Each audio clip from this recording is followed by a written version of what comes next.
Bonsoir. C'est un privilège d'être ici ce soir et de me tenir à cet endroit. Ce matin, en venant sur la route, j'étais allé prier, m'attendre au Seigneur. Et en venant sur la route, j'ai mis la radio pour écouter un prédicateur radiophonique, Fred Smith, le frère de couleur. L'avez-vous écouté ce matin? Quelqu'un d'entre vous? De l'Ohio, je crois. Quelqu'un m'avait parlé de ses prédications et m'avait dit, vous devriez mettre la radio pour l'écouter, comme ça. Je suis justement tombé sur lui ce matin. Et il disait clairement que le péché abonde dans le monde aujourd'hui.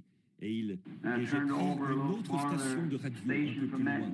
Et là, j'en ai entendu un autre. Quand je suis arrivé ici, j'étais presque sur le point de me suis demandé s'il ne serait pas trop tard pour venir à l'église ce matin.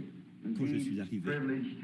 Donc, c'est vraiment un grand privilège pour nous d'être ici ce soir et de servir au service du Seigneur. Et je parlais de Frère Neville et du message l'autre jour à cette petite dame, notre sœur qui vient de nous quitter.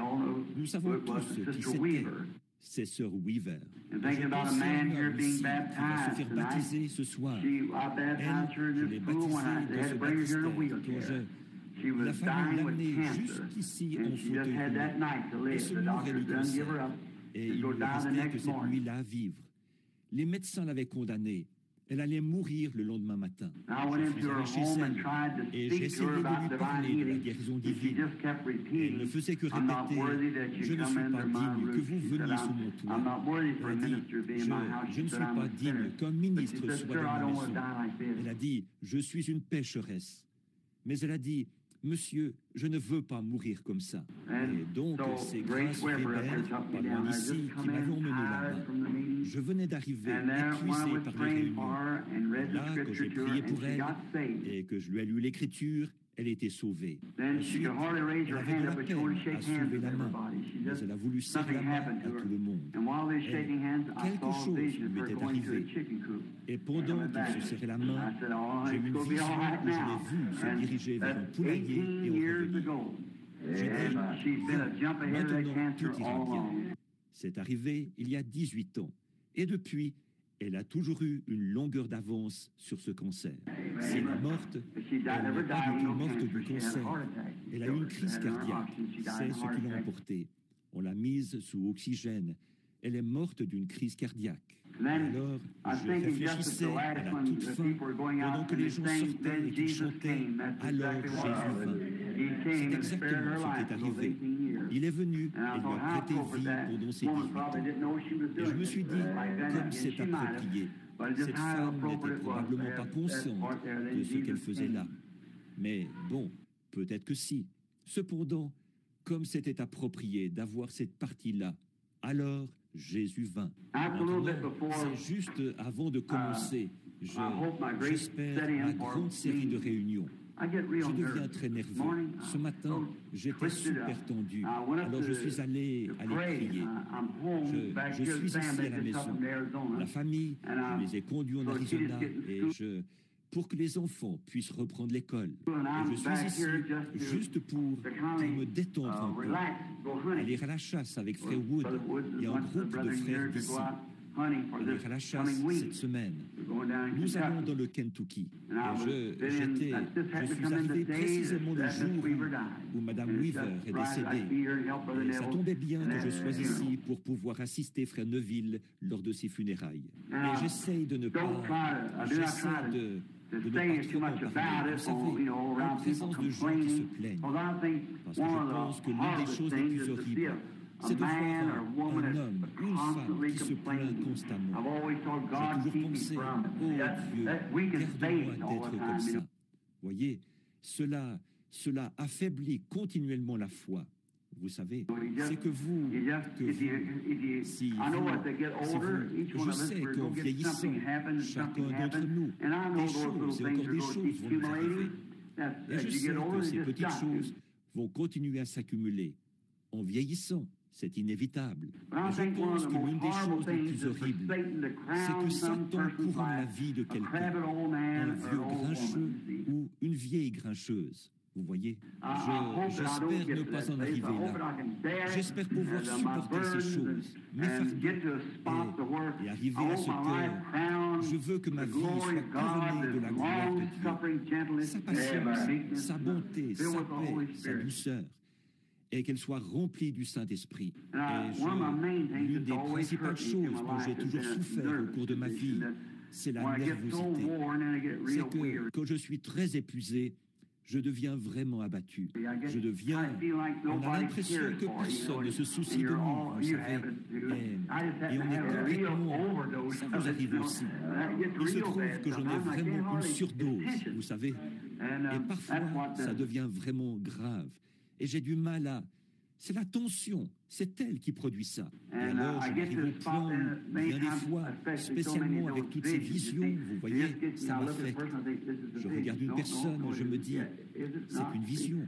Non, pas du tout. Oui, n'est-ce pas ça? Vous voyez, et vous ne vous rendez pas compte du prix à payer pour ça.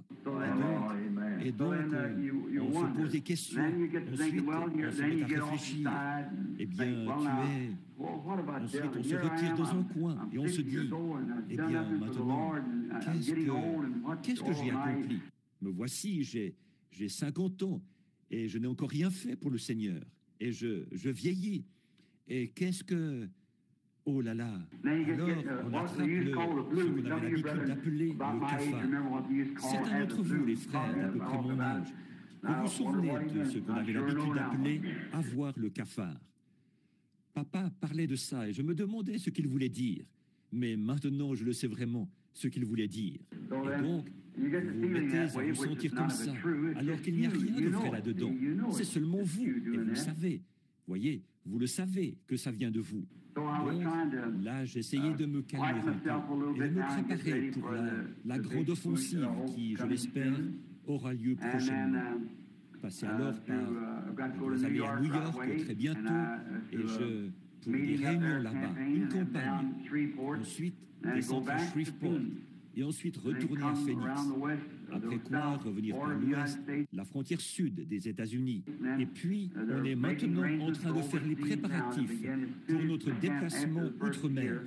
Pour commencer là-bas dès que nous le pourrons, après le premier de l'an, peut-être en mars ou en avril, quelque chose comme ça. À partir de Stockholm ou d'Oslo, faire le tour du monde si nous y arrivons lors de cette prochaine tournée. Et maintenant, je suis à la maison pour, en quelque sorte, me reposer un peu, me retrouver et récupérer. Et si le Seigneur le veut, je reviendrai du Kentucky pour être ici dimanche prochain. Et si ça va, que c'est agréable au Seigneur et que Fresneville n'y voit pas d'inconvénient, eh bien, j'essaierai de prendre le service dimanche prochain, si le Seigneur le veut. Et s'il est aussi bien disposé que Fresneville, je serai ici. Oui, monsieur. Il est aussi bien disposé, s'il est aussi bien disposé pour ça que Fresneville. J'espère qu'il l'est. C'est que, voyez, je sais que bientôt, si le Seigneur le veut, je vais être loin de vous pendant un certain temps. Juste des petits messages. Quand un petit quelque chose me vient à cœur, alors j'ai envie de vous l'exprimer, vous voyez. Et nous pouvons fraterniser autour de ça. Maintenant, j'en ai un assez grand nombre, 5 ou 6, qui me sont venus ces quelques derniers jours. Je suis allé chasser l'écureuil ici, dans les environs, pendant 2 ou 3 jours. Je vais dans les bois, je prends un crayon et du papier. Vous voyez? Alors, quand il commence à faire bien jour, je m'adosse à un arbre quelque part. Si je ne m'endors pas, je me mets à prier. Et là, le Seigneur me donne quelque chose. Je commence à prendre des petites notes là-dessus. Vous voyez, vous savez ce que je veux dire. Quand on se recueille, alors je rentre, je recopie tout ça sur un calepin. Et alors, quand on fait appel à moi, je vais vite chercher mon calepin. Je le parcours pour voir avec quoi je pourrais commencer. Vous voyez, c'est ce qui vient d'arriver. Donc, maintenant, j'aimerais, si le Seigneur le veut, parler seulement. J'essaie de faire d'écourter ces grands et longs messages, vous voyez, qui prennent des heures. Et le Seigneur m'a aidé à être assez court à Chicago, le dernier soir là-bas, environ 30 minutes. Et quelqu'un est venu me dire, je ne pensais pas que tu pourrais y arriver, Mais tu le fais. Donc 30 minutes au lieu d'environ 2h30 ou 3 heures. Vous savez. Alors peut-être que ce soir, je pourrais me dépêcher et m'entraîner un peu à ça. Ne pas vous retenir trop longtemps. Que Dieu vous bénisse. Où que j'aille, il n'y aura jamais d'endroit comme ce tabernacle ici. C'est chez moi, mon doux chez moi. Aussi, toute ma sympathie va à la famille Weaver. Et ce précieux frère de couleur qui est décédé, j'ai prié avec lui un peu avant qu'il parte. Et c'était un brave homme. Il est maintenant à la maison avec Dieu et c'est terminé. Il faut partir d'une manière ou d'une autre. Ça, nous savons tous. Alors, que le Seigneur fasse reposer les rats, mon Père. Et un jour, nous attendons nous retrouver dans un pays là-bas, où il n'y a pas de maladie, pas de chagrin, pas de mort. Jusque-là, faisons tout ce que nous pouvons pour l'Évangile. À propos de tension, je priais à ce sujet ce matin. Que feriez-vous si vous n'aviez pas de tension? Réfléchissez-y. La tension fait partie de la vie. Ça m'a un peu encouragé quand j'ai eu cette pensée. Si vous n'aviez pas de tension, vous seriez comme une poupée de chiffon. Vous n'auriez pas de sentiments. Rien ne pourrait vous faire réagir. C'est comme un mari et sa femme. Peut-être s'ils veulent faire quelque chose et qu'ils essayent de travailler ensemble, spécialement les chrétiens, et que l'autre veut. Et alors, quand vous vous réunissez, vous découvrez ce qu'elle a fait. Elle découvre, voyez, en fait, la tension vous rapproche l'un de l'autre. Quelqu'un vous dit que, eh bien, il dit, pense-toi à ta petite femme qui a supporté beaucoup de tension quand tu n'étais pas très gentil. Ou à ton mari qui a supporté de la tension quand tu n'étais pas très gentil. Après, quand tout est pardonné, regarde quel sentiment tu éprouves pour lui. Oh, là, vraiment, voyez, il faut que vous ayez des tensions, c'est tout. Réfléchissez un peu à propos de sentiments. Et si vous ne ressentiez rien, pas de douleur, rien. Et s'il n'y avait pas de douleur du tout, vous n'auriez absolument aucun sentiment, voyez. Et si vous ne ressentiez rien, alors il vous manquerait un de vos sens, voyez. Alors, voyez, tout est pour le mieux, finalement. Donc, oh Dieu, donne-nous simplement la grâce de tenir debout face à cela. C'est ça qu'il faut. Si nous nous tenons simplement debout, soutenus par cette grâce, que nous nous tenons là et disons, nous savons que quand cette vie-ci sera terminée, celle qui est magnifique est de l'autre côté, là où nous comptons aller. Et alors, nous rappelons que toutes ces choses, ce sont des tensions. Or, certaines personnes essaient de présenter le christianisme en disant que vous êtes libérés des soucis, vous êtes... Non, pas du tout. Vous êtes libérés de la tension. Oh non, vous ajoutez de la tension en devenant chrétien. Parce qu'avant, vous étiez un peu, je m'en foutiste, insouciant, n'importe comment.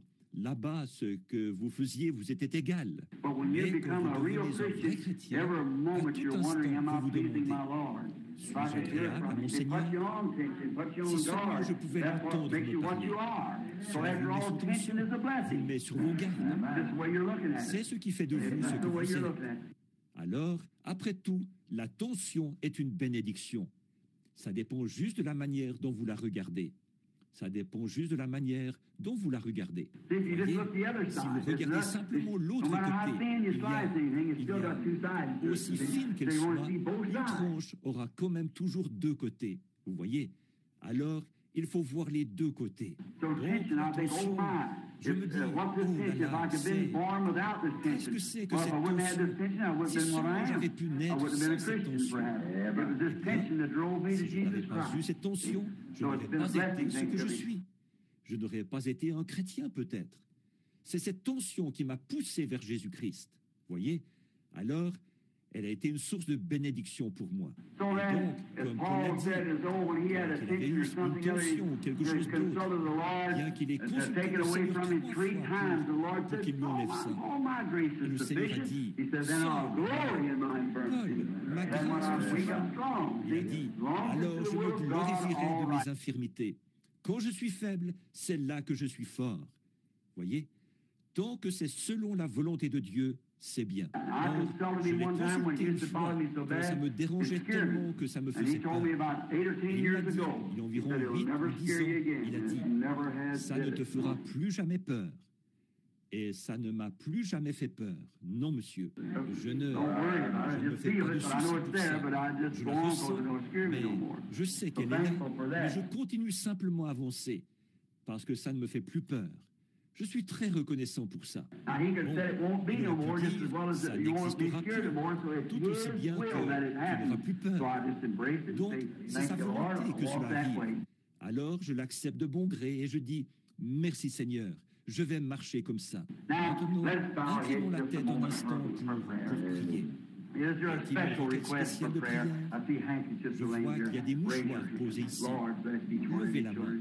Seigneur, bénis chacun de tes enfants. Notre Père Céleste, nous nous approchons maintenant de ton grand trône majestueux de la grâce, parce qu'il nous a été demandé de venir. Nous venons sur l'invitation de Jésus-Christ. Venons avec tous nos soucis et nous les déchargeons sur lui, parce qu'il prend soin de nous. Quel grand réconfort de savoir qu'il prend soin de nous. Le grand Dieu du ciel, le Créateur, prend soin de nous, sa création. Cela nous réjouit tellement, Seigneur. Quel réconfort en ces temps où nous vivons, alors que rien ne semble pouvoir nous réconforter si ce n'est ta parole. C'est ça notre consolation, ta promesse. Et dans ta promesse, tu nous as dit de faire connaître nos requêtes. Et si vous demandez quelque chose en mon nom, je le ferai. Et toutes ces grandes promesses, demandez et vous recevrez. Dites à cette montagne, ôte-toi de là. Ne doutez pas, et elle sera ôtée. Toutes ces promesses, et nous pouvons puiser en elles ce que nous demandons. Des mains se sont levées. Ces gens ont besoin de quelque chose, Seigneur. Tu connais leurs besoins. Pourvois-y, Père. Je dépose ma prière devant toi avec les leurs, ma main levée avec les leurs.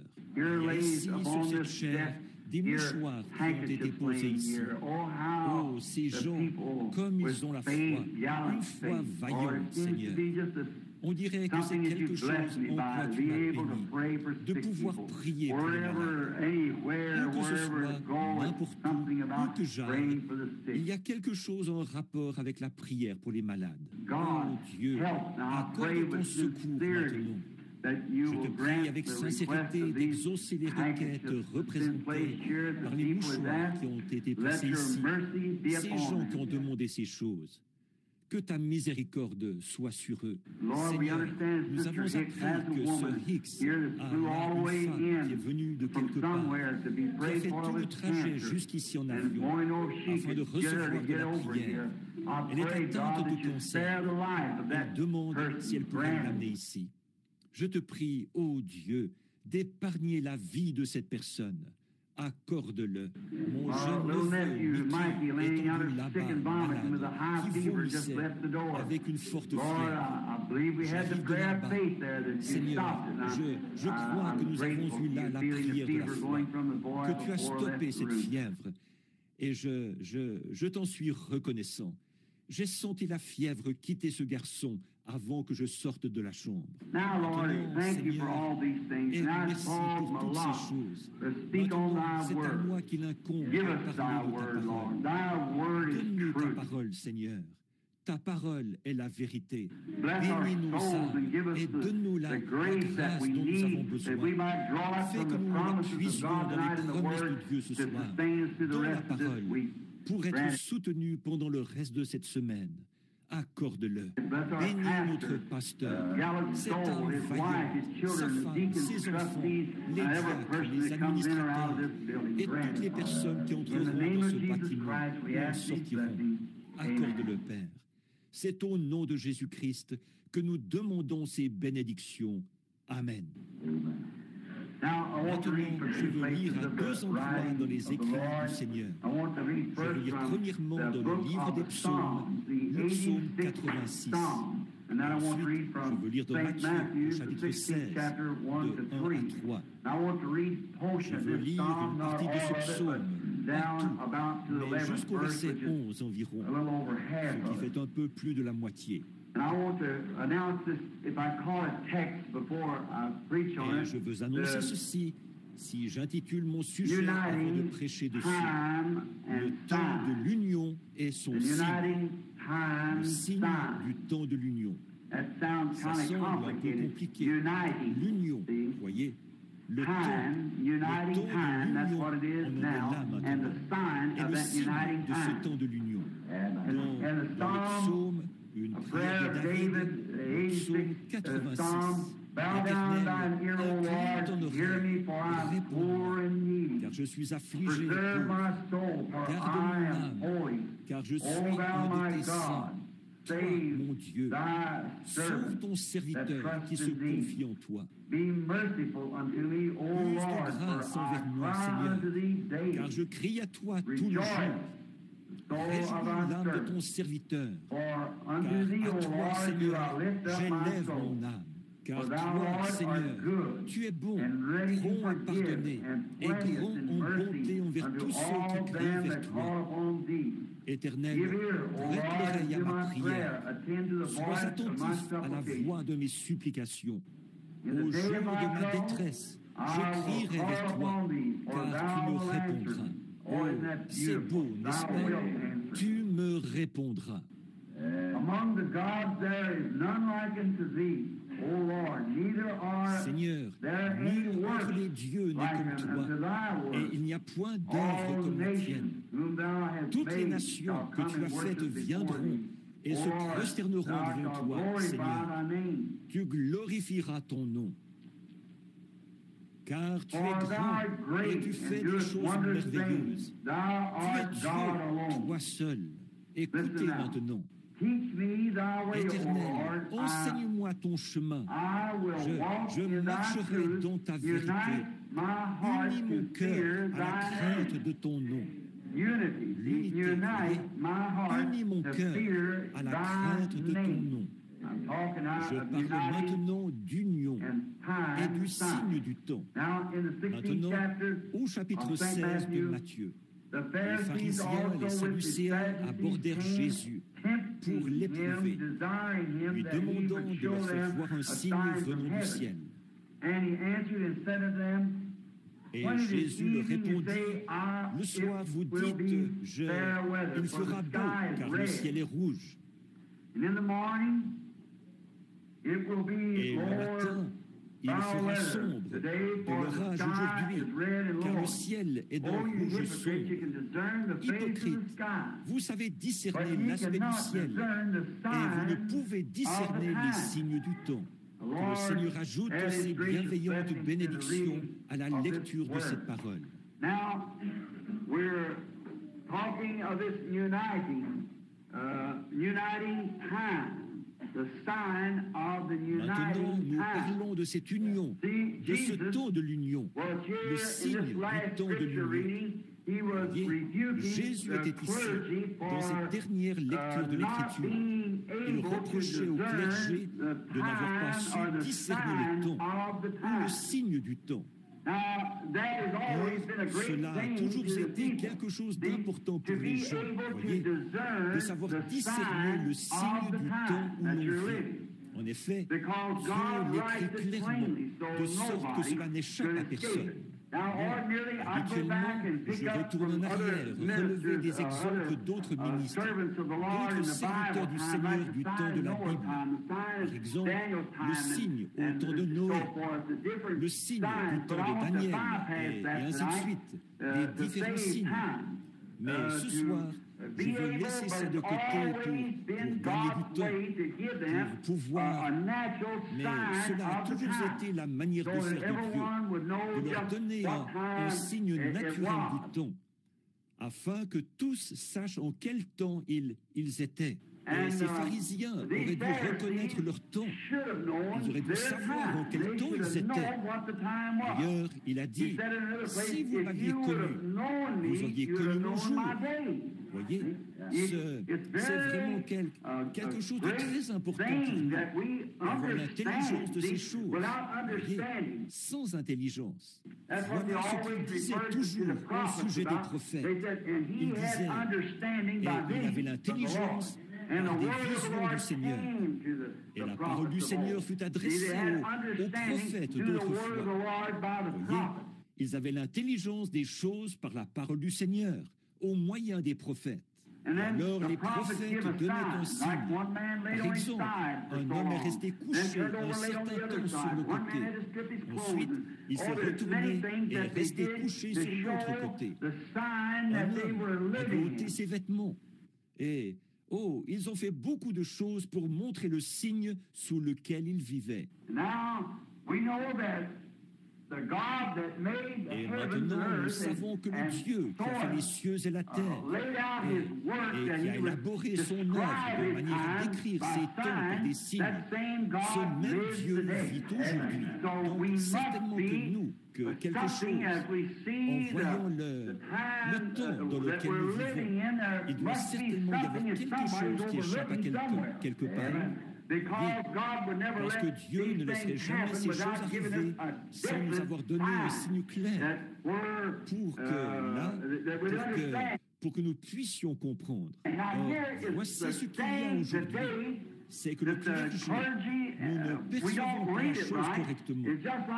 C'est comme c'était à cette époque-là. Ils ne croyaient pas que le temps était venu. Ils croyaient qu'ils menaient une vie assez paisible à cette époque-là. Donc, il n'attendait pas de Messie. Et Jésus a dit que sa venue, ce serait comme un voleur dans la nuit, au moment où les gens ne seraient pas conscients de sa venue. Mais quelques-unes des vierges qui sont allées à sa rencontre, la moitié d'entre elles avaient de l'huile dans leur langue et étaient prêtes. Elles guettaient ce signe. Et c'est à elles que je m'adresse ce soir. Voyez, à celles qui attendent le signe maintenant. Le signe de sa venue. Ces signes donnés par le Seigneur sont donnés uniquement aux croyants. Les incroyants ne les voient jamais. Ils leur passent complètement au-dessus de la tête et ils ne les voient pas. Et maintenant, on sait sûrement qu'un ange de Dieu pourrait se tenir sur cette estrade ce soir, tout aussi réellement que je vous regarde. Et je pourrais le regarder, ou vous pourriez le regarder, et moi je ne le verrai pas. Ou encore, je pourrais le regarder, et vous ne le verriez pas. Ça, vous savez que c'est conforme à l'Écriture. C'est l'exacte vérité. Ils ont vu. Vous savez que Paul est tombé par terre, mais aucun d'eux n'a vu cette lumière. Cette lumière était bien là quand Jean s'est tenu là devant les multitudes et qu'il y avait des milliers de personnes là-bas, sur la rive, des membres du clergé et des sages, de grands hommes. Et Jean lui-même a dit, il a rendu témoignage qu'il avait vu l'Esprit de Dieu descendre comme une colombe et venir sur lui. Et qu'une voix avait dit, celui-ci est mon Fils bien-aimé, en qui je me plais à demeurer. Et personne d'autre que Jean ne l'a vu. Voyez, c'était seulement pour lui. Vous remarquez comme il était frappant, le signe pour les mages. Ils ont regardé, c'était des Hébreux. Ce n'était pas vraiment des astronomes indiens, c'était des Hébreux. C'est qu'ils étaient allés là-bas, dans ce pays, étudier l'astronomie pour terminer leurs études. Et quand ils ont regardé en direction de Jérusalem, sachant qu'ils voyaient ces trois étoiles qui correspondaient au chemin de naissance de chacun d'eux, de Cham, de Sem et de Japheth, de la race dont ils descendaient chacun.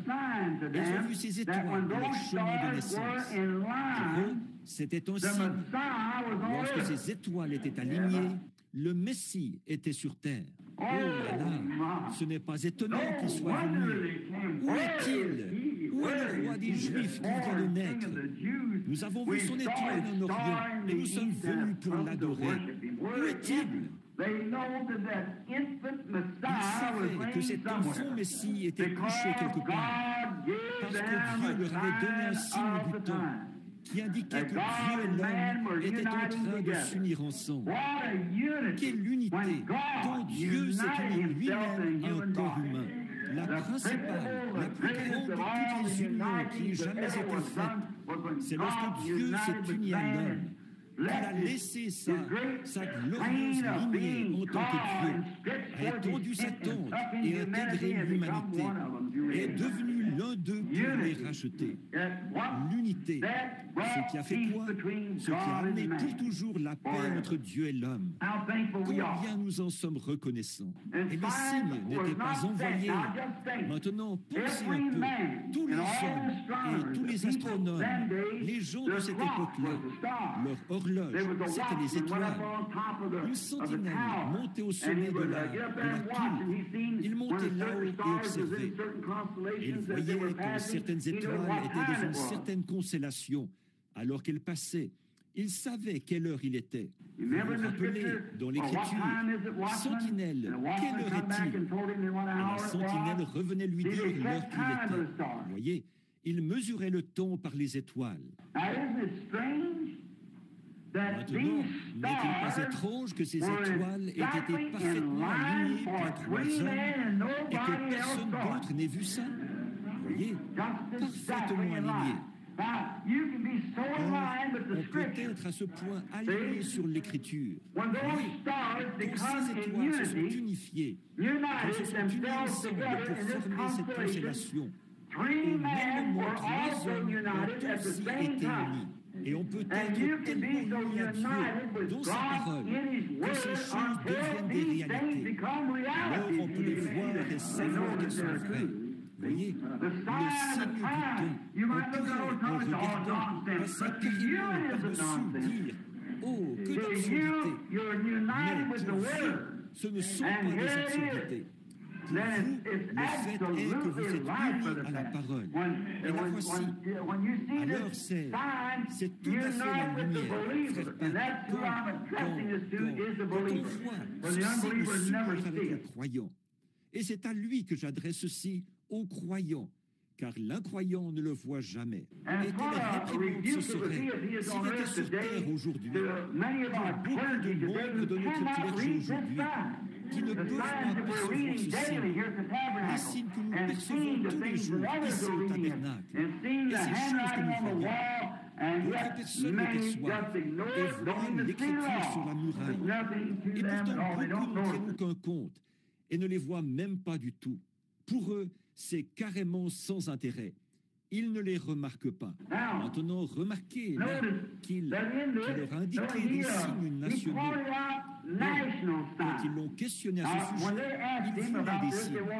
Et il leur a donné des signes qui se sont réalisés. Ils voulaient savoir quand serait la fin du monde, quel serait le signe à la fin. Et il leur a indiqué de nombreux endroits dans les Écritures où il était question de signes nationaux, de signes célestes dans les cieux et de signes terrestres. Il leur a donné des signes, un signe, des signes, continuellement un signe. Et quand il leur a parlé à un certain endroit d'un signe national, il a dit, quand vous verrez les nations commencer à se rassembler autour de Jérusalem, oui, alors nous saurions que le temps de leur détresse est proche, quand vous verrez Jérusalem encerclée par l'armée.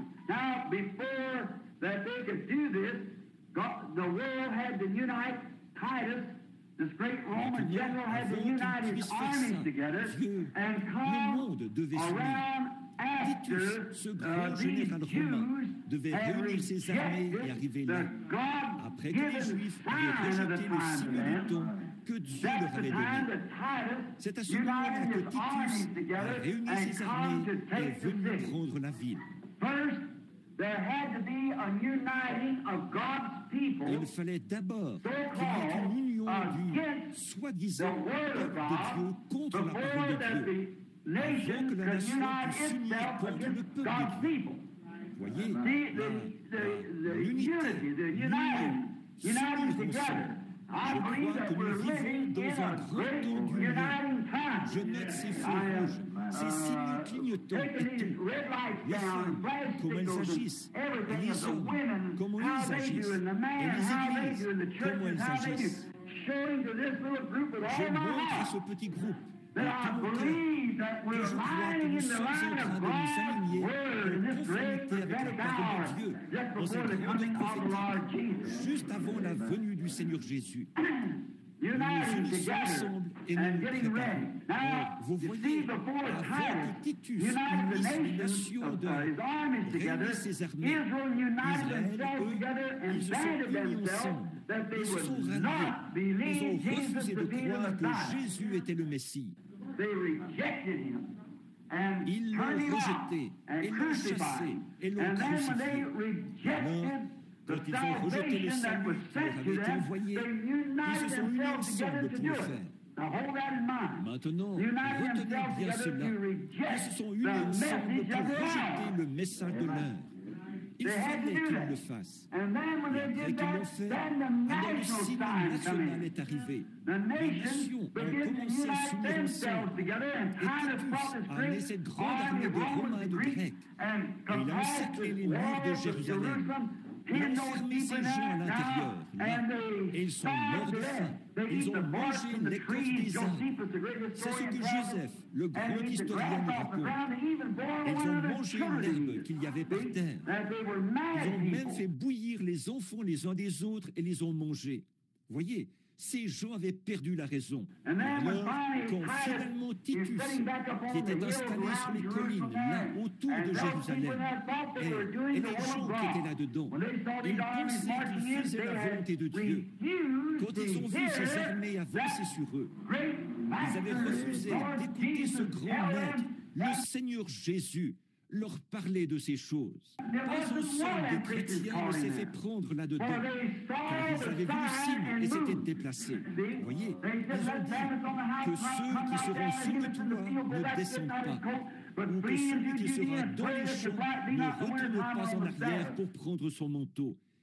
Mais fuyez en Judée et priez pour que votre fuite n'arrive pas en hiver, ni un jour de sabbat. En Because in the effet, winter en time, hiver, the hills would be les full of collines snow. auraient And on été the Sabbath day, complètement the enneigées. doors Et would le jour close, du the sabbat, gates, and they'd be caught les in that portes auraient été condition. fermées.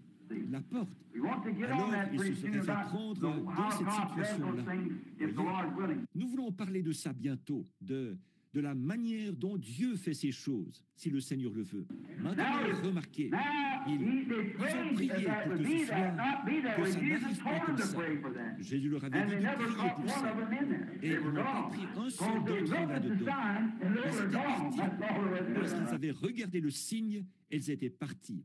Un point, c'est tout. Oh, comme How les the églises church is aujourd'hui to go out devraient and voir see le the signe sign dont of nous the vivons. time that we're living in. Voyez à toute vitesse vers le calvaire pour avoir la vie, pas vers une église, mais vers Jésus-Christ. Unissez-vous à lui, pas à une organisation ou un credo d'église.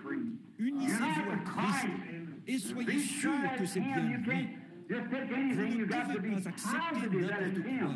Vous devez être certain que c'est lui. Quel temps d'union! Alors nous voyons qu'ils ont rejeté le Messie. Et ensuite, ils se sont unis ensemble et se sont ligués. Et ils ont fait une motion qui déclarait que toute personne qui recevrait Jésus comme prophète serait excommuniée de l'Église. Vous vous souvenez du garçon aveugle qu'on avait amené, ses yeux privés de la vue. Et les disciples ont dit, qui a péché? Lui ou son père, sa mère? Et Jésus a dit, dans ce cas, ni l'un ni l'autre, mais c'est afin que les œuvres de Dieu s'accomplissent, qu'elles soient connues. Et souvenez-vous, ils ont dit que le père et la mère n'avaient pas pu le dire. Ils ont dit, ils savent que c'est notre fils, mais nous, on ne sait pas comment il a été guéri. C'est que les Juifs avaient déclaré que toute personne qui confesserait qu'il était le prophète serait excommuniée. Mais vous voyez, les œuvres de Dieu, c'était que ce garçon ne faisait pas partie de ce groupe-là. Alors il a dit, eh bien moi je trouve étrange que vous ne sachiez pas d'où vient cet homme, et pourtant il m'a donné la vue. Vous voyez, maintenant lui, il pouvait le dire. Vous voyez, c'était ça, les œuvres de Dieu. Il avait été guéri, rétabli. Il pouvait le dire, parce que rien ne le retenait nulle part. C'était sur lui que les œuvres avaient été faites. Et assurément, il voyait ça pour la première fois de sa vie. Alors, les Juifs se sont unis contre Jésus et contre sa fonction de Messie et son message messianique. Nous voyons la même chose arriver maintenant. exactement la même chose. Le communisme s'unit afin de détruire l'Église. Et la seule façon dont ça, c'est après que l'Église se sera aussi mis dans le Conseil des Églises, le Conseil mondial des Églises, afin de nier et de détruire le message, la parole. Elles ont rejeté la parole. C'est ce que les églises ont fait. Elles ne peuvent pas l'accepter parce que celles-ci se posent leur credo dénominationnel. Peu importe combien de colonnes de feu seraient suspendues dans notre milieu des gens, ou combien de personnes combien de choses seraient prédites et se réaliseraient. Et tous les grands signes qu'il a promis pour le dernier jour, elles ne le peuvent pas. Elles sont donc en train de s'unir maintenant. Et votre pasteur ici, et beaucoup d'autres peuvent vous le dire, ceux qui disent qu'elles ont formé le mouvement œcuménique du monde.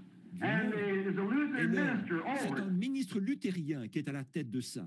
Alors, si jamais un désastre se produisait ici dans le quartier, si nous ne sommes pas unis à ce mouvement œcuménique, là, notre église ne pourra plus être une église.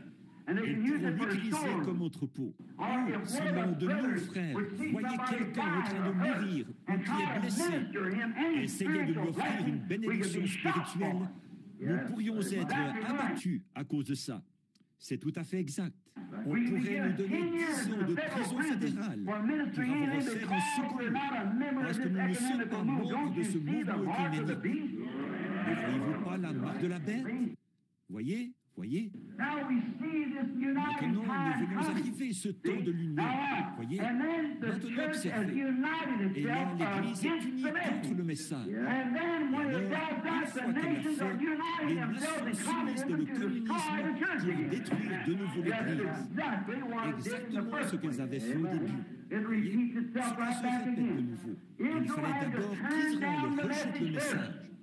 Et quand ils ont rejeté le message, alors les forces armées, la vie nationale, se sont unies ensemble avec d'autres nations et sont venues détruire l'Église.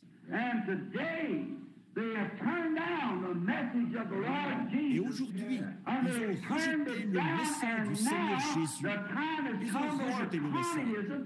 Et maintenant, leur événement, le communisme, est en train d'unir le monde entier contre l'Église. Il faut qu'il en soit ainsi. Or, c'est dur de dire ça.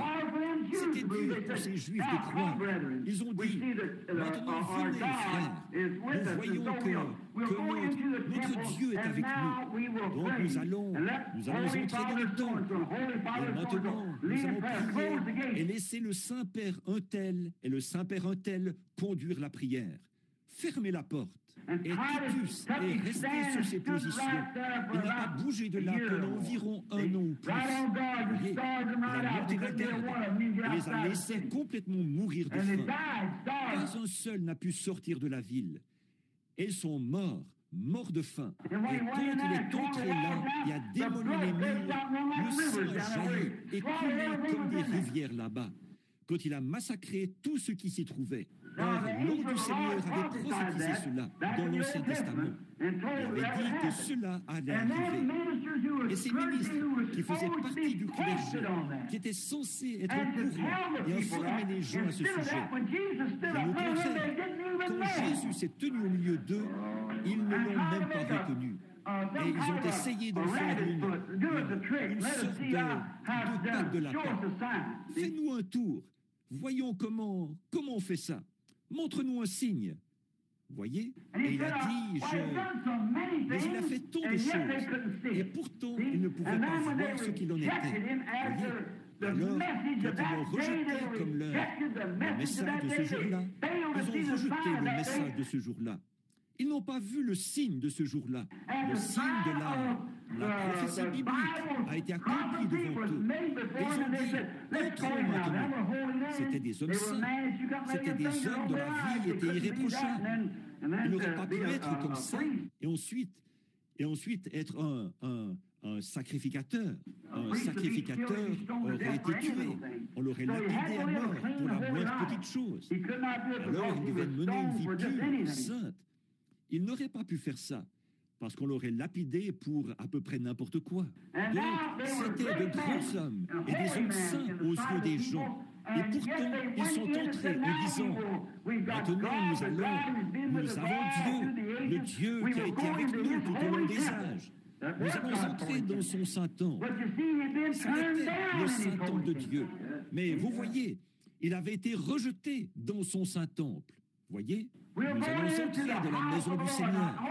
Maintenant, vous, les Hébreux, vous savez tous que nous sommes la race élue. Nous, ici, c'est ce que nous sommes.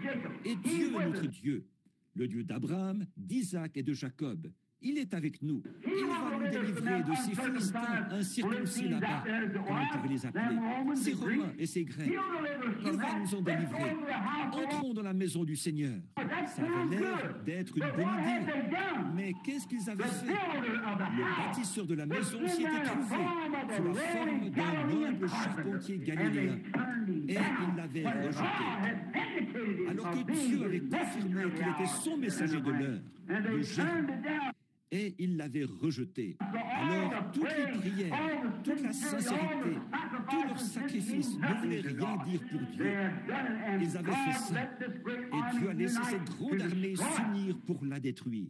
Et nous voyons aujourd'hui que les églises, de par les dénominations et tout ça, rejettent la parole de Dieu.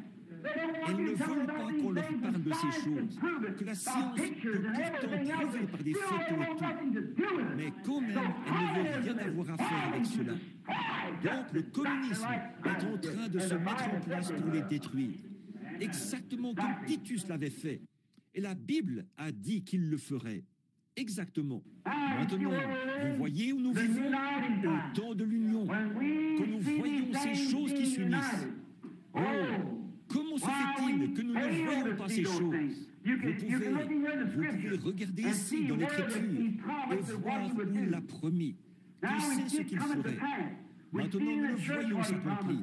Nous voyons dans l'Église ce qu'il a promis de faire. Nous le voyons s'accomplir. Nous voyons les nations s'unir ensemble. Nous voyons les ismes s'unir ensemble.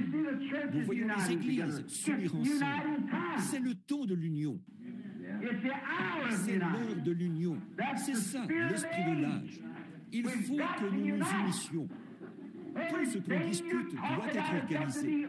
Sinon, même le gouvernement ne l'accepterait pas. Vous savez, en tant que citoyen, je ne peux pas, en tant que citoyen des États-Unis, pourtant, si vous me donniez un chèque de $100, je n'oserais pas y apposer mon nom.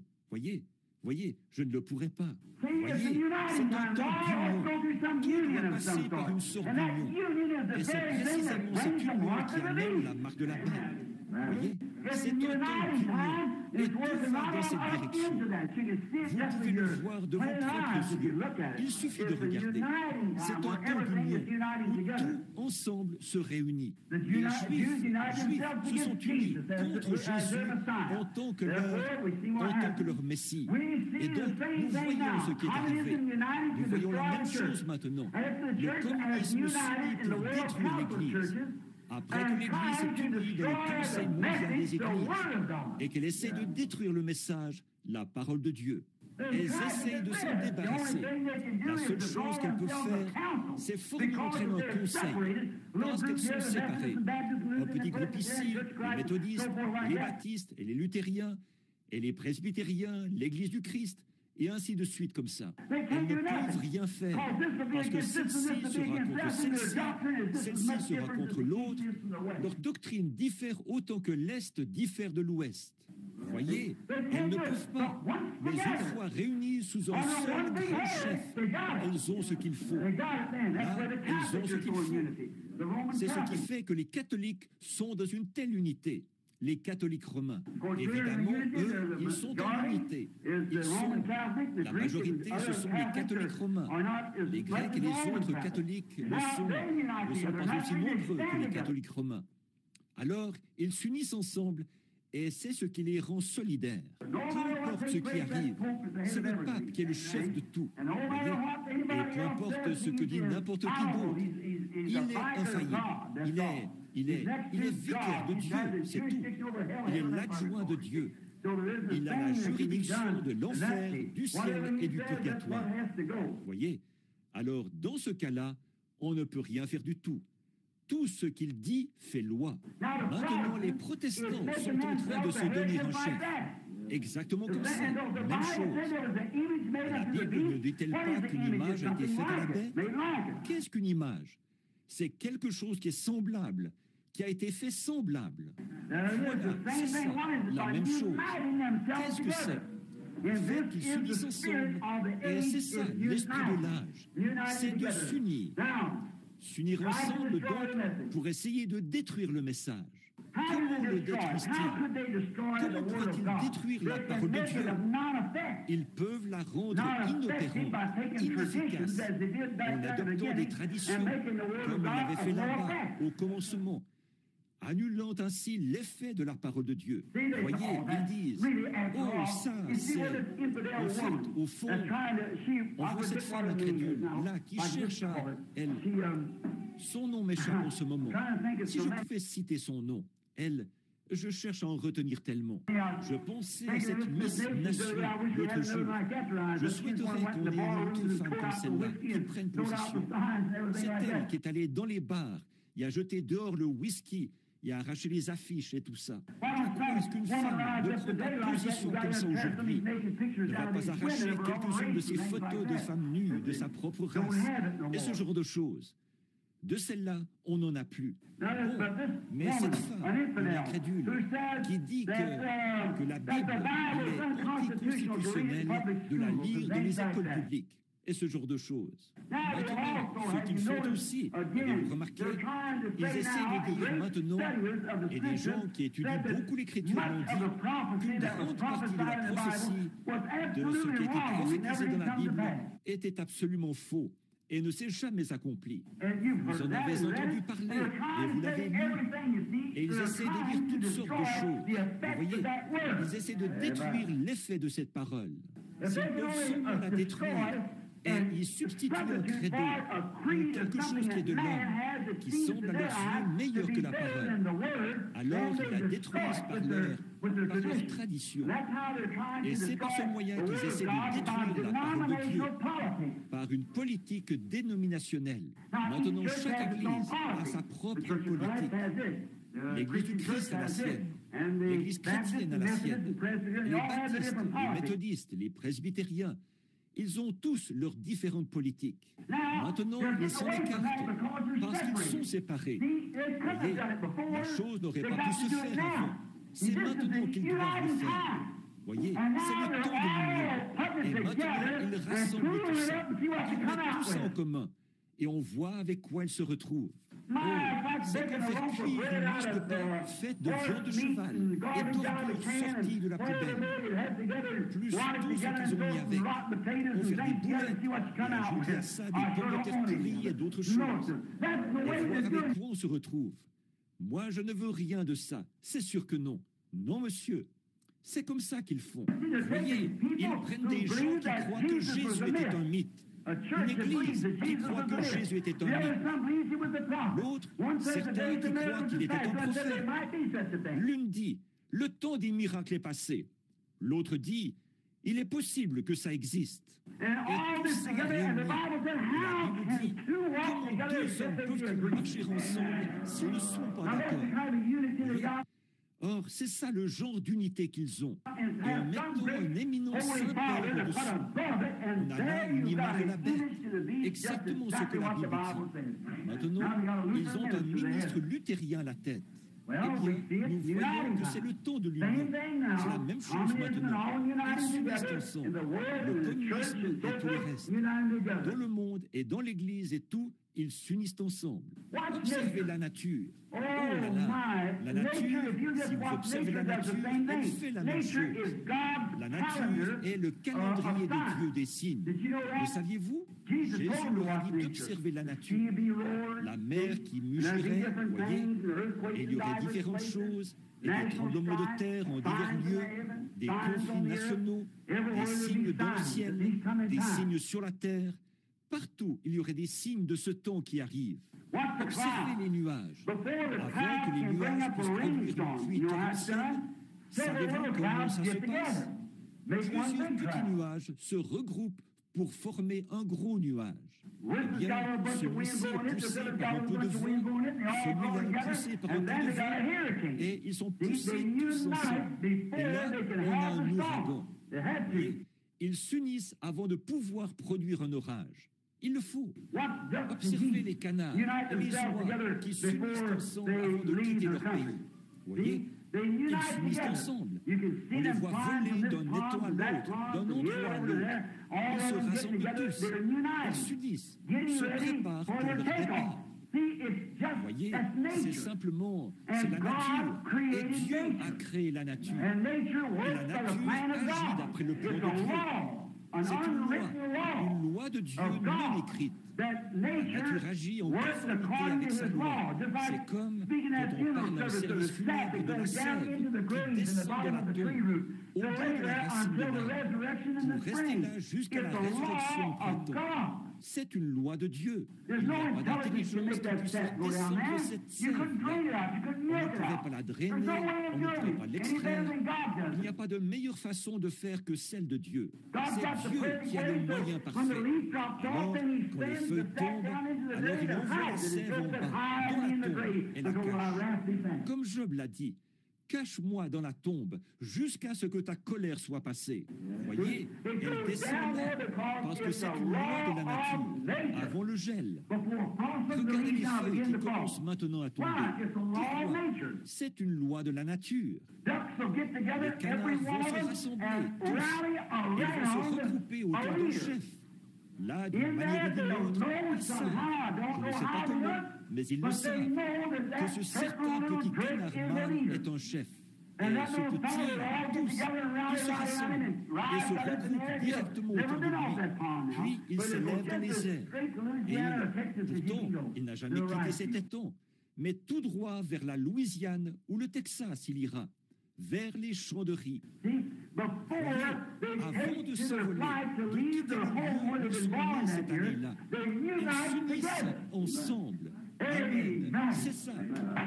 Ils se regroupent autour de leur chef. Le problème chez l'homme, c'est qu'il ne reconnaît pas son chef. Monsieur, ils vont se regrouper autour d'une dénomination, ils vont se regrouper autour d'un évêque ou d'un homme, mais ils ne vont pas se regrouper autour du chef, le Saint-Esprit dont la parole. Et ils disent, oh, eh bien, j'ai peur de devenir un peu fanatique, j'ai peur de partir du mauvais pied.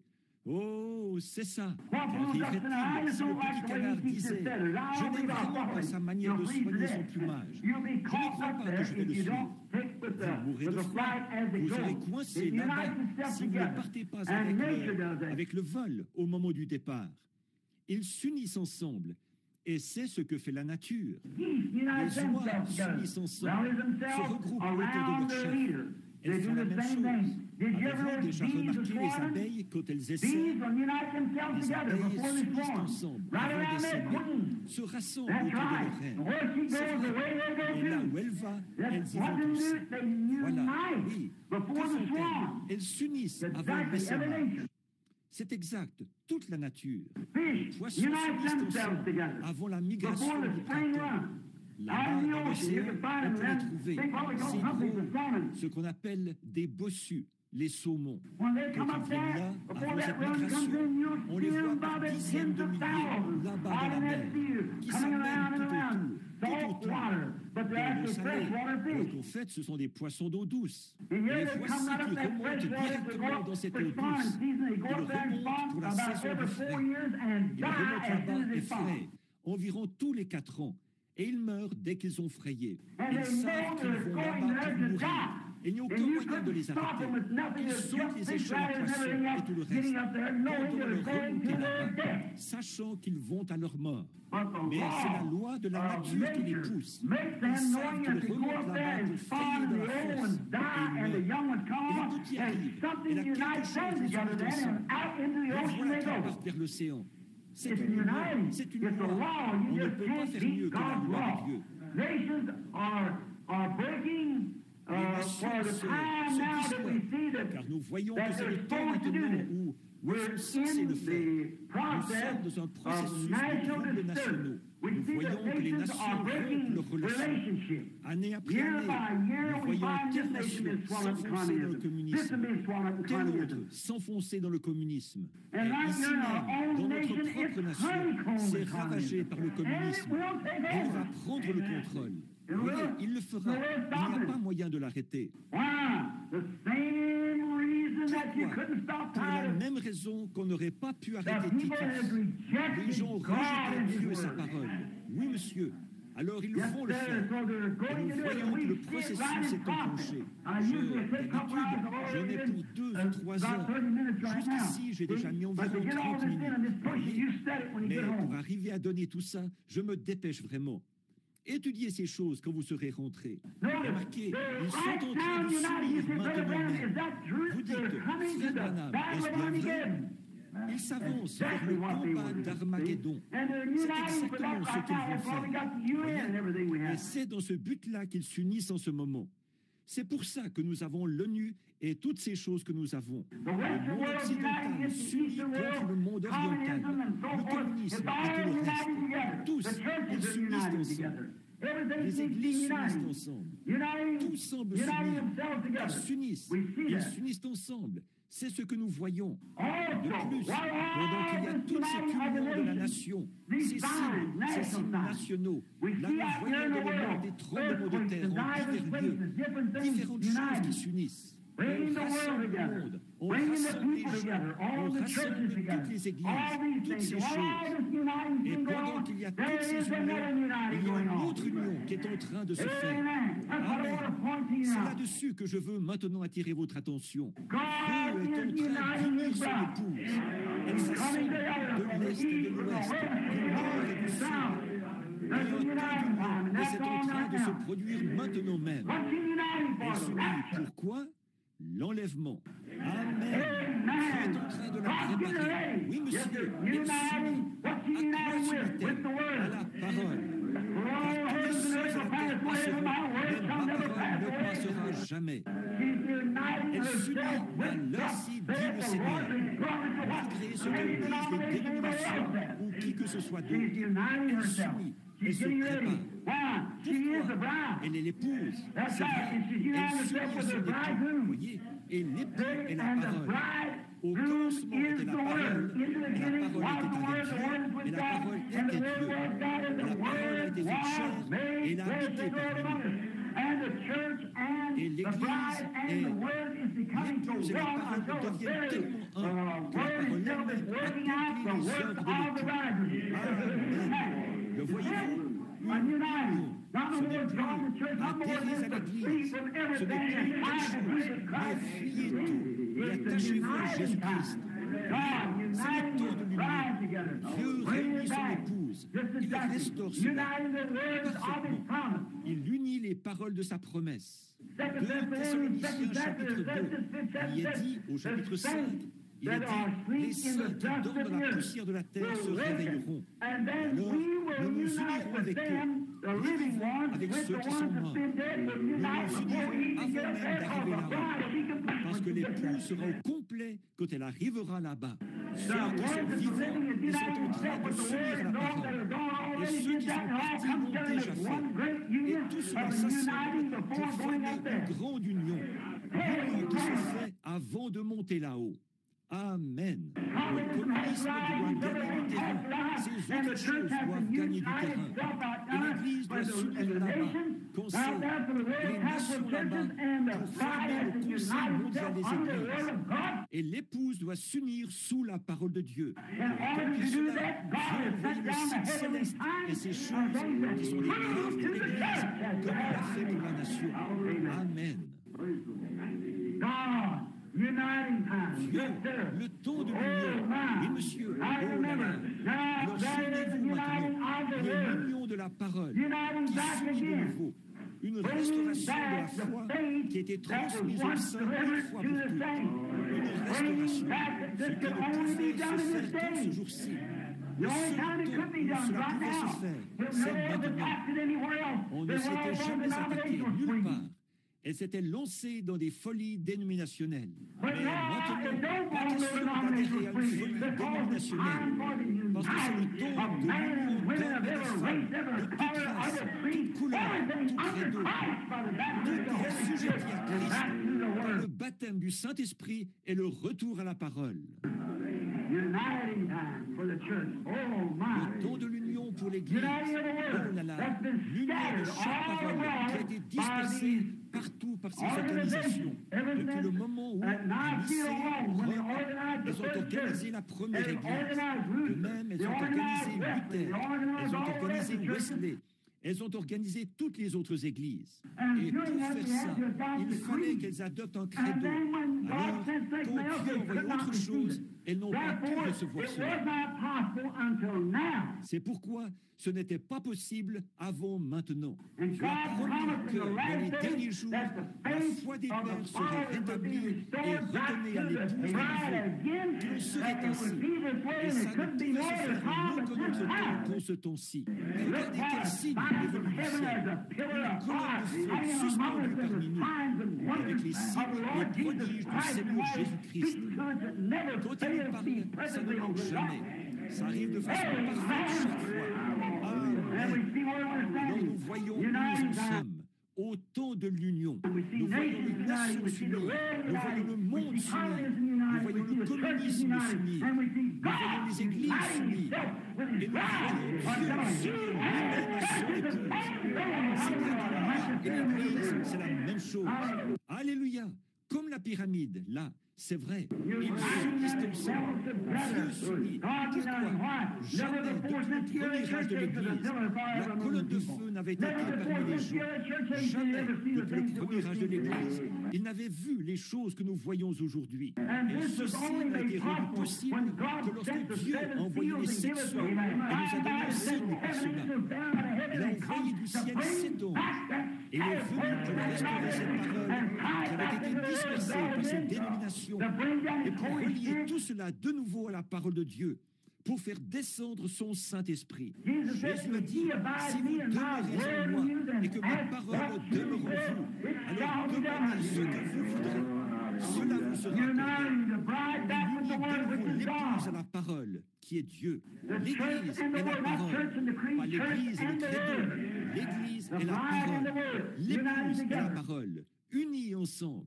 Oh là là, quel rétablissement! La foi des premiers pères pentecôtistes, qui avaient été dispersés par le groupe de Luther, pas par Luther lui-même, pas par Luther, pas par Wesley, pas par ses grands fondateurs. Mais après leur départ, une église est apparue et alors, ce qu'ils en ont fait, ils en ont fait une organisation. Ils ont accepté des credos et tout, et sont partis comme ça.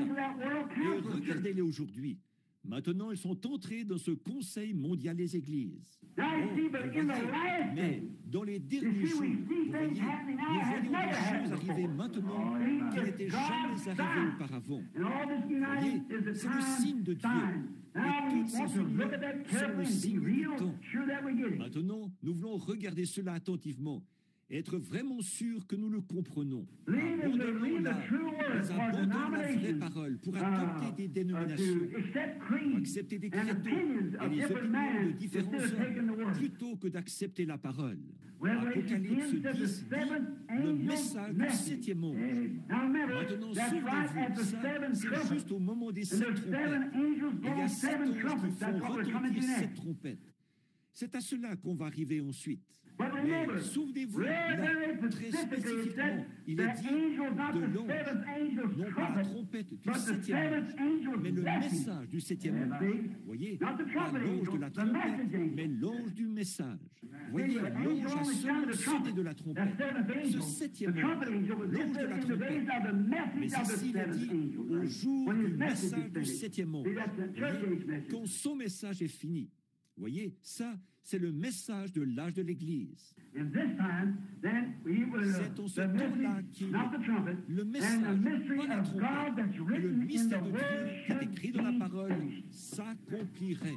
Maintenant, regardez dans quel jour nous vivons. Regardez ces sceaux. C'est ce qui a rassemblé cette parole de Dieu qui avait été dispersée. Luther, là, et tous les autres, ces grands réformateurs qui étaient allés de l'avant, tout cela a été repris et montré dans la Bible. Où ils allaient être, la place précise de chaque homme, ce que l'un ferait et ce qui arriverait à l'Église, ce que l'autre ferait et ce qui arriverait à l'Église, et toutes les choses qu'il avait laissées en suspens. Et alors, au dernier jour, alors que nous ne savions rien de tout cela, il nous a été annoncé d'avance qu'une certaine chose arriverait. C'est même passé dans les journaux et tout. Et voilà qui descend directement, révèle cela et relie les mystères ensemble. Amen. Frère, moi je trouve que c'est sublime. Moi je trouve que c'est mais oui, ce que les gens disent, m'importe, c'est vrai, mais ça, pour moi, c'est la vérité. C'est ce que je crois. Comme les mages qui venaient de Babylone, ils ont crié, où est le roi des Juifs qui vient de naître? Il est sur la terre en ce moment. Il faut que nous le trouvions. C'est vrai. Et je crois qu'il est si près de venir que je peux dire, voici, l'époux vient. J'entends le cri de minuit. Amen. Nous sommes juste au moment de la fin. Oh là là, cette heure dans laquelle nous vivons. Remarquez, voyez, quel jour, quel temps que ce que nous vivons, où ce grand mystère de Dieu s'accomplit, faisant connaître la divinité, montrant ce qu'il en est.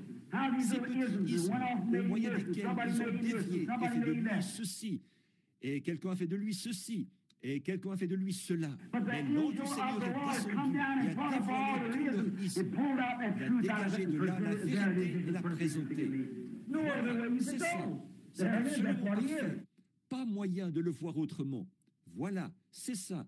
C'est ce qu'il est. Voyez, la semence du serpent, toutes ces différentes choses qui ont été si mystérieuses pour les gens. Qu'est-ce que c'est? C'est le signe qui indique quoi? Qu'il faut s'unir. Qu'est-ce qu'il a dit dans Malachie 4?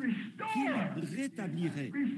Qu'il rétablirait la foi pentecôtiste originelle. La redonnerait aux gens avec le même message pentecôtiste, le même signe pentecôtiste, la même preuve pentecôtiste. Le même Dieu, la même puissance, le même enseignement, tout exactement pareil, avec la confirmation de la même colonne de feu qui a jeté Paul à terre, là, sur le chemin de Damas. Il est parmi nous aujourd'hui, faisant les mêmes choses qu'à cette époque-là. S'unir. Nous voyons les nations s'unir. Nous voyons le monde s'unir. Nous voyons les églises s'unir. Nous voyons l'épouse s'unir. S'unir à la parole. Pourquoi? La parole est Dieu. Et comme la parole, comme l'époux étant la parole, et l'épouse étant l'auditrice de la parole, ils se joignent ensemble dans une union. Ils s'unissent. C'est comme un mariage. Voyez, ils se préparent pour un mariage. Et ils deviennent un. La parole devient vous, vous devenez la parole. Jésus a dit, en ce jour-là, vous le saurez. Tout ce que le Père est, je le suis. Et tout ce que je suis, vous l'êtes. Et tout ce que vous êtes, je le suis. En ce jour-là, vous saurez que je suis dans le Père, que le Père est en moi, que je suis en vous et que vous êtes en moi. Voyez, quel jour, ce jour-ci, nous voyons les grands mystères cachés de Dieu être révélés. Oh, comme j'aime ça. Oh, remarquez qu'il n'était pas possible de faire de rapprochement entre la science et la parole, comme on le fait aujourd'hui. Le rapprochement n'aurait pas pu se faire avant. Ce n'est que maintenant qu'il est possible. Remarquez, des signes célestes, des signes célestes, la science et les signes nationaux. Bon, aujourd'hui, ils ont de grands signes dans le ciel. Ils ont des astronautes et tout. Mais ces astronautes, ça produit quel effet sur la science mondiale? Ça éveille une crainte chez les gens. Ils ne savent pas à quel moment ils pourraient envoyer là-haut quelque chose comme ça et simplement lâcher ces bombes. Et nous n'existerions plus. Voyez? Alors, voilà les signes qu'ils ont, des choses qui font peur à voir dans le ciel. Voyez? Ils les ont, des missiles atomiques et tout. toutes sortes de signes. Vous voyez ce traité qu'ils ont signé l'autre jour, déclarant qu'ils n'allaient plus faire exploser de bombes en surface. Et maintenant, ils vont sous l'eau et dans le sol. Ils continuent quand même à les tester. Voyez, ici, nous allons plus faire ceci. Si vous dites que vous n'allez plus le faire, nous allons retourner chez nous et le faire de cette manière-ci. Nous savons qu'au même moment, vous faites pareil là-bas. Vous voyez, il n'y a absolument rien. Il n'y a aucune confiance entre eux. Il n'y a rien. Et ils ont tous peur les uns des autres. C'est un signe qui fait peur. La science, l'homme et les nations produisent dans le ciel un signe qui fait peur. C'est tout à fait vrai. Donc, ils ont peur les uns des autres. Et il y a un signe céleste qui a été donné à... Voyez, eux aussi, ils ont le signe du ciel. Un signe qui fait peur. Un homme astronaute.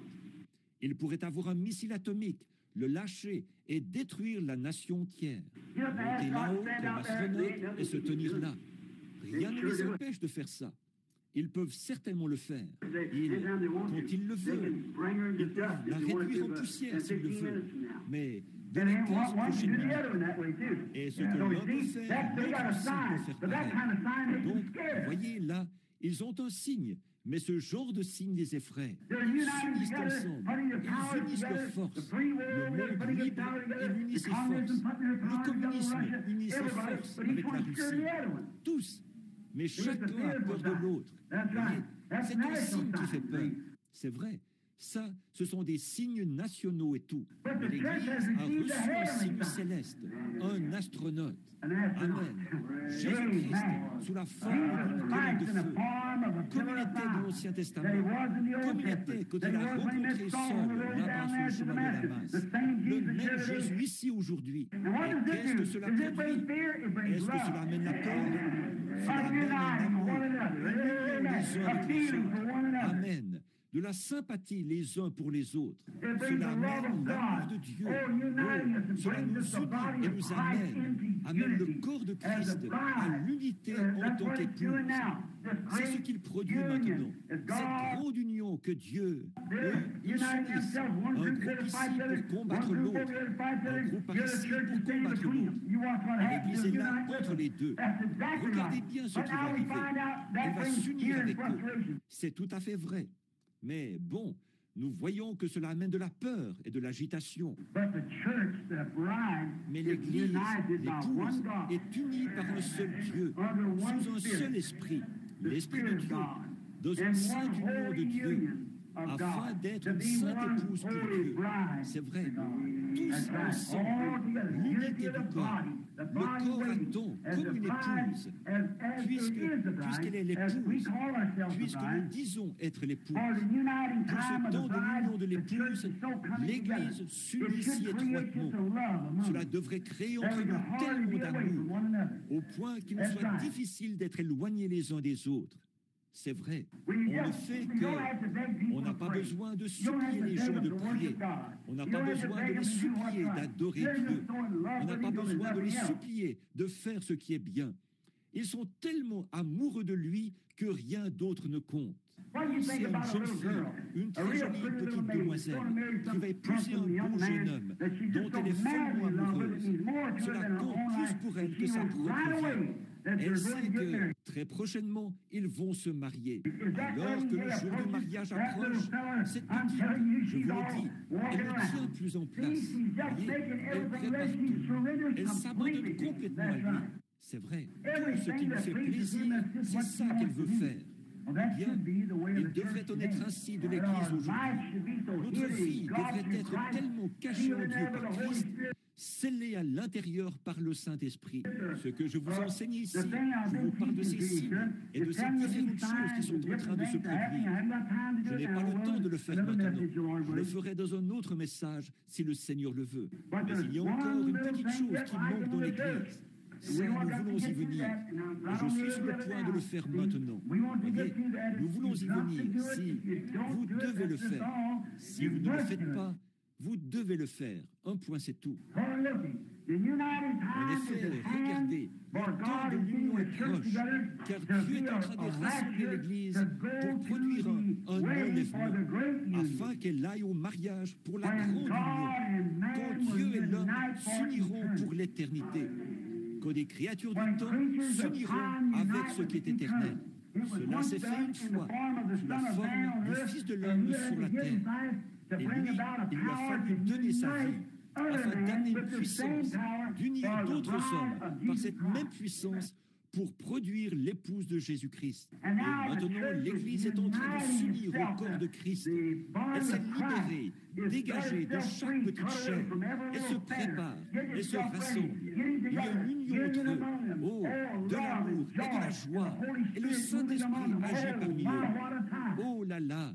quel temps! As Quand we nous see the voyons ducks les getting canards ready, se we see the préparer, geese getting nous ready, voyons we les see the oies bees se préparer, getting ready, nous voyons we la see the berge, clouds les getting ready abeilles for se rain. We see préparer, everything. nous voyons God les unites nuages itself se together préparer pour for la a great pluie. push. Nous voyons tout.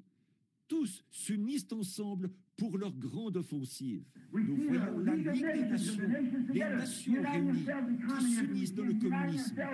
Ici, dans le monde occidental, nous voyons qu'elles s'unissent. Nous voyons l'Église, elles s'unissent ensemble, toutes les autres. Alors, c'est absolument impossible. En aucun autre temps, il n'aurait pu en être ainsi. Il n'aurait pas pu en être ainsi il y a 20 ans. Il n'aurait pas pu en être ainsi. Il n'aurait pas pu en être ainsi il y a 10 ans. Il faut que ce soit maintenant même. Voyez, parce que ces ismes et tout n'en étaient pas encore venus là. Maintenant, réveillez-vous, secouez-vous au plus vite et regardez ici où nous en sommes. Où sommes-nous? Comme ces mages, nous sommes bien alignés sur la parole. Et la lumière du Seigneur brille sur notre sentier. Gloire à Dieu dans les lieux très hauts. Gloire à Dieu qui nous a donné Jésus-Christ, lui que nous aimons et qui nous a amenés à ce point. Et comme nous sommes son peuple, racheté au prix de son sang. Oh là là, quand arrive le temps de l'union, nous regardons comme nous nous unissons les uns avec les autres par les liens de son esprit. Nous, est-ce possible que ce soit son esprit? Bien sûr que c'est son esprit. Pourquoi cela? C'est sa parole. Et il est. C'est là l'esprit de la parole. Quand cet esprit de la promesse vient sur vous et qu'il confirme et démontre ce qu'il est, ici même, est-ce le même esprit? C'est celui qui était avec Moïse dans le désert. C'est celui qui était sur Jésus-Christ. C'est lui qui a rencontré Saul quand il était en route vers Damas. Il est le même hier, aujourd'hui et éternellement. Et il fait la même chose.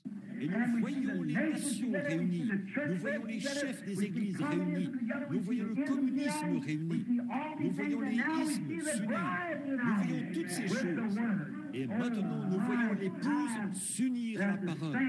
Oh là, le moment est venu où les saints vont ressusciter pour s'unir avec ceux qui sont vivants, afin d'aller s'unir à Jésus-Christ pour l'éternité. Que Dieu nous aide, chacun de nous, à nous unir à Christ ce soir. Que nous abandonnions tout ce que nous sommes, tout ce que nous avons, toute notre âme, tout notre corps et toute notre pensée à Jésus-Christ, et que nous attendions le moment de cette union, quand la trompette de Dieu retentira, qu'il n'y aura plus de temps, et que poindra le matin éternel, resplendissant de beauté, quand les morts en Christ ressusciteront et se rassembleront là-bas sur l'autre rive, avec l'épouse qui est vivante, pour être enlevés ensemble.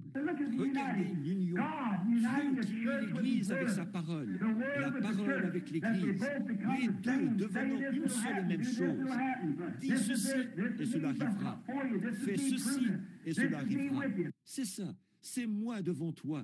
C'est moi qui le prouve. C'est moi avec toi. Très bien.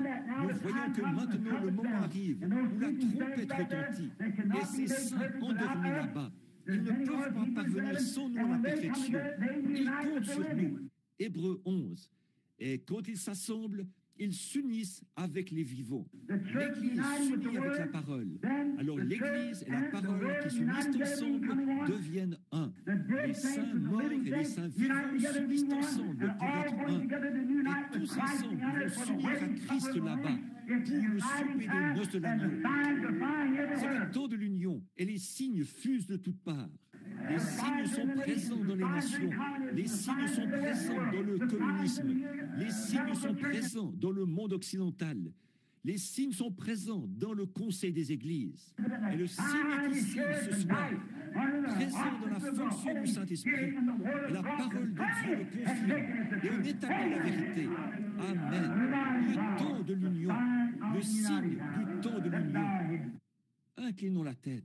Seigneur Jésus, mon pauvre cœur bondit de joie en voyant la possibilité, pour moi, un homme d'âge mûr, mais pourtant la possibilité que je vois ta venue dans cette génération, que je sois vivant et que je me tienne ici, que je vois le moment où cette trompette retentira, que celui qui est souillé se souille encore, que le juste pratique encore la justice, que celui qui est saint se sanctifie encore. Oh Seigneur Dieu, et de penser que nous nous tiendrons là, en un instant, en un clin d'œil, quand le monde ne saura pas ce qui se passe, mais tout à coup, vous verrez apparaître devant vous vos bien-aimés qui sont décédés, et qui reviennent s'unir avec vous.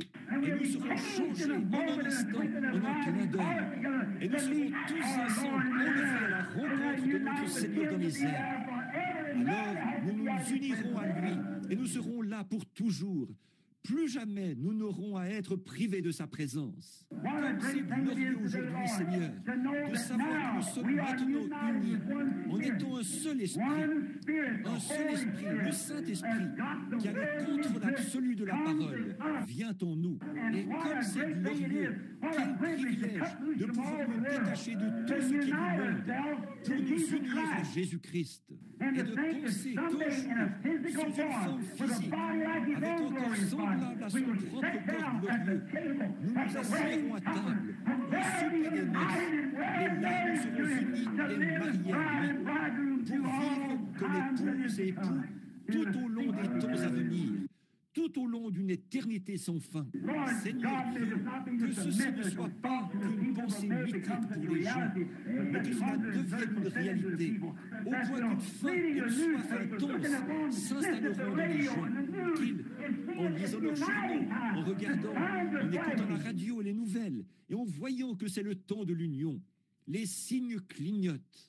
Seigneur Dieu, nous avons parlé, entre autres, des femmes, de ce qu'elles feraient dans les derniers jours, de ce que l'Église ferait dans les derniers jours, de ce que les uns de l'Église seraient, et de ce que les sots seraient, de toutes ces autres choses. Et nous voyons ce qui est arrivé du temps de Noé. Nous voyons ce qui est arrivé du temps de Sodome et de Lot. Quand l'ange de Dieu s'est fait connaître dans une chair humaine, qui a mangé la chair d'une vache et bu le lait de la vache, et mangé du pain. Il s'est tenu là, il a pu dire ce qui se passait derrière lui. Et Jésus a dit que la même chose se produirait à l'avènement du Fils de l'homme. Seigneur Dieu, nous avons vu la pyramide, la manière dont nous l'avons construite là. Nous avons vu comment nous y avons ajouté ces choses. Et nous constatons que nous sommes au temps de la fin, attendant le chef, la pierre angulaire. Gloire à Dieu. Nous te prions, Père, de réveiller les gens rapidement maintenant et de nous rassembler dans l'amour divin et le respect envers Jésus-Christ et les uns envers les autres. Si certains d'entre vous ici ce soir n'ont pas cette espérance en eux, voulez-vous lever la main vers Dieu et dire « Seigneur Dieu, unis-moi à toi, unis-moi à toi. » Que Dieu vous bénisse, frère. Que Dieu vous bénisse. Et vous, oui, unis-moi à toi, Seigneur. Oui, oh là là. Les nations se disloquent. Israël se réveille. Regardez Israël là-bas. Ils sont réunis. Israël, ils sont venus du monde entier pour s'unir. Et maintenant, ils sont une nation. Ils sont une nation unie. Ils ont leur propre drapeau, leur propre monnaie, leur propre armée. S'ils n'ont jamais été, c'est maintenant. Israël est uni, Rome est unie, l'Église est unie, et l'Église est en train de s'unir. Amen. La venue de cette grande union, qu'est-ce que c'est? Tout se dirige vers ce signe principal et capital. Jésus et son épouse qui s'unissent pour être un.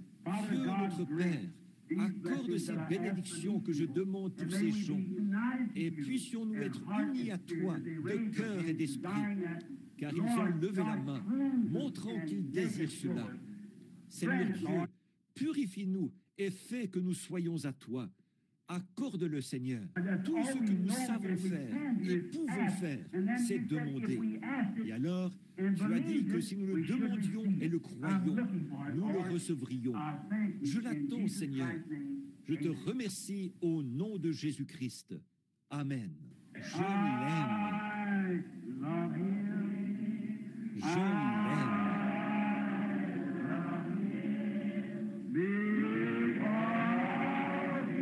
Parce qu'il m'a aimé le premier.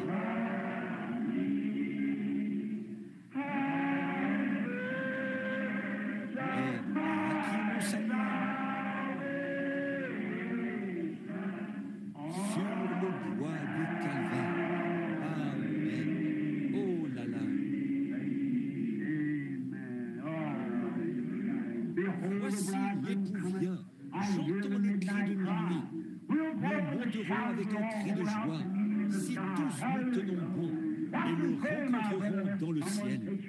Veillez, prie, mon frère, de peur que quelqu'un ne prenne ta couronne, car le tiède et le rétrograde ne porteront pas la robe de mariage. C'est vrai, préparons-nous pour ce cri de minuit. Il viendra l'heure où vous ne penserez pas. Il y aura un cri, pas au milieu du monde des incrédules, ce sera un secret. Mais les croyants qui attendent ceci, voyez les étoiles qui s'alignent? Voyez, qu'est-ce que cela a produit? Exactement la même chose que la première fois. Voyez, nous en sommes là. Les signes arrivent. Nous voyons apparaître les signes de sa venue bénie. Voici les feuilles de figuier maintenant verdissent. L'évangile du royaume est allé vers chaque nation et nous sommes proches. On peut voir la fin. Alors avec joie, nous partons proclamer le message de son apparition bénie. Pas vrai? Oh, proclamer le message de son apparition bénie. C'est ce que nous devons faire.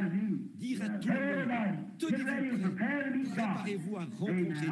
Amen. Je l'aime. Oh, comme je l'aime. Maintenant, levons-nous là. Alors que nous nous saluons, tournez-vous pour serrer la main à quelqu'un et dites, jusqu'à ce que... Serrez-vous la main là. Nous nous revoyons. Réunis au pied de Jésus, jusqu'à ce que...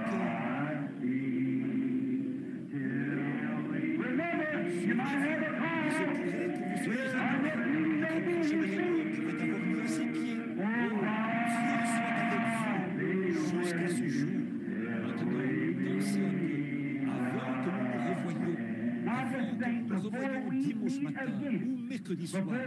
Il se peut que, tout à coup, quelqu'un a disparu, un tel a disparu, ils sont partis.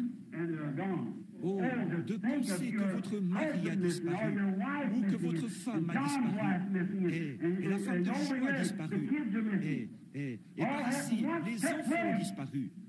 Tout est arrivé. Qu'est-ce qui s'est passé? Alors, vous êtes laissés derrière. Oh, que de pleurs et de gémissements lorsque les perdus ont reçu leur sentence. Ils ont crié au rocher, aux montagnes, comme Israël, quand ils sont retournés dans la ville, au temple. Ils ont prié, mais leurs prières sont venues trop tard. Ils avaient rejeté le message. Oh, frère, ne faites jamais ça. Quoi que vous fassiez, restez fidèles à la cause. Oui, monsieur. Alors, jusqu'à ce que nous nous revoyions, voici ce que nous ferons. Revêt-toi du nom de Jésus. Comme d'un bouclier puissant. Quand les tentations surviennent, qu'est-ce que vous faites? Murmure son nom brillant. Précieux nom si doux. Espoir de la terre, joie du ciel. Précieux nom si doux. Espoir de la terre, joie du ciel.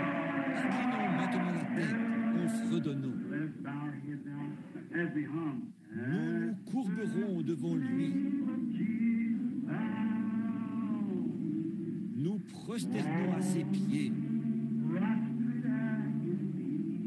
pour le couronner roi des rois. Le voyage terminé.